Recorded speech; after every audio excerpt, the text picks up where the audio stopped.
during our hospital stay, they kind of prepared us that our babies will be going to NICU because it's before 33 weeks, and they still needed to get some help and support for a few weeks.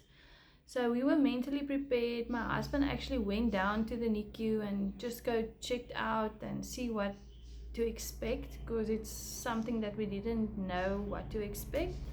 I obviously couldn't. I was in bed with the monitors on. And yeah, we knowing that there will be a NICU, and after your C-section, I know I can't see them like for 12 hours, because usually you have to sit with your catheter in, and only when they take that out you'll be able to walk again and be mobile. So I was aware that I'm not going to see them in the beginning. So my husband had to go check on them.